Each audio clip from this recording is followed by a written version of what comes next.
Now, Australia's private health insurers are expected to ask the Albanese government in early November for a hike in premiums.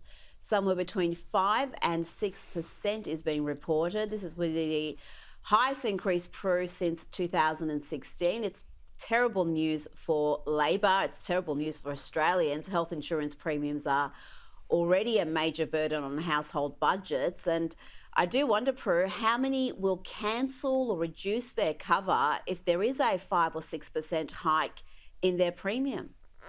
Already, Rita, so many have, at least if they haven't cancelled, they've changed it so that they're not paying as much.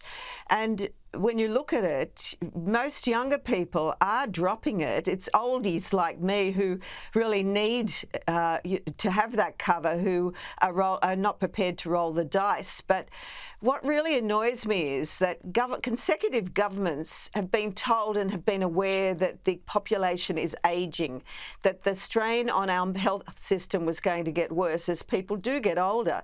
And when we have people like me, I've been paying the top cover of health cover since I was 16. I don't think I've used it that often, maybe in my later life a little bit more, but you cannot afford not to have it. But when they're not, you see the gap growing. You're paying all this money and yet you're still having to top it up. So the health funds are announcing big profits. They're not willing to pay for private rooms, as we know, and there's the pinch. But if people drop out, it's going to put more pressure on the health system, and our hospital are drowning as it is. So, you know, there's a huge dilemma for this government. The furor surrounding the Prime Minister's purchase of a luxury beach house continues. If Anthony Albanese thought this would be a 24-hour story, he was mistaken. He's been accused of poor political judgment after purchasing this $4.3 million home on the New South Wales Central Coast. When asked about whether he had thought about how struggling Australians would view the purchase, this was his response. I also know what it's like to struggle. My mum lived in the one public housing that she was born in for all of her 65 years.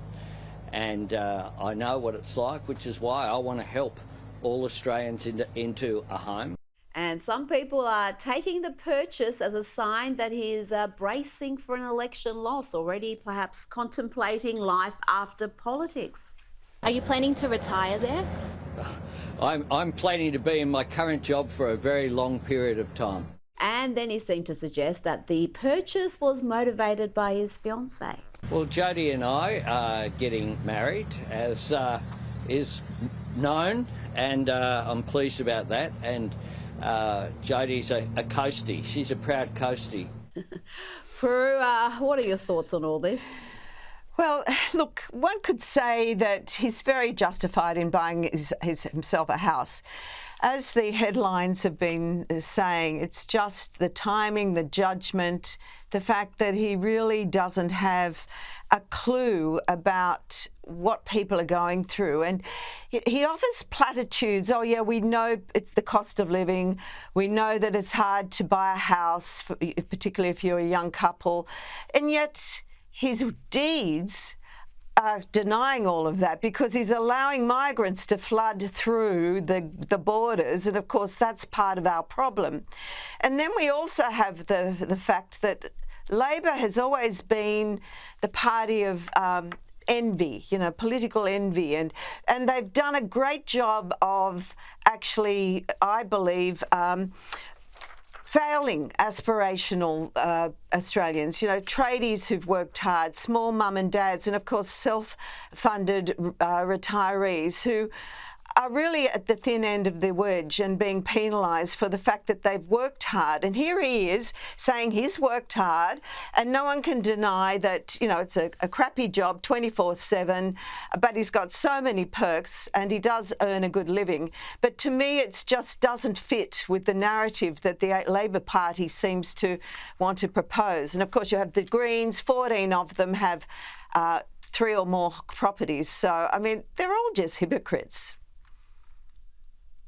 Well, it's the location of the house more so than anything for me. If this was in Sydney, you could look at the price and go, well, it's a uniquely expensive market, and he is the Prime Minister. If he wants to live in a $4.5 million house, good luck to him. But the fact that this is not going to be his main residence. It's going to be a beach house. I think he probably is going to lease it out for a period. That, I think, is upsetting a few people. If you could afford a $4.5 million beach house, perhaps you're not really understanding what most Australians are going through with the cost of living crisis.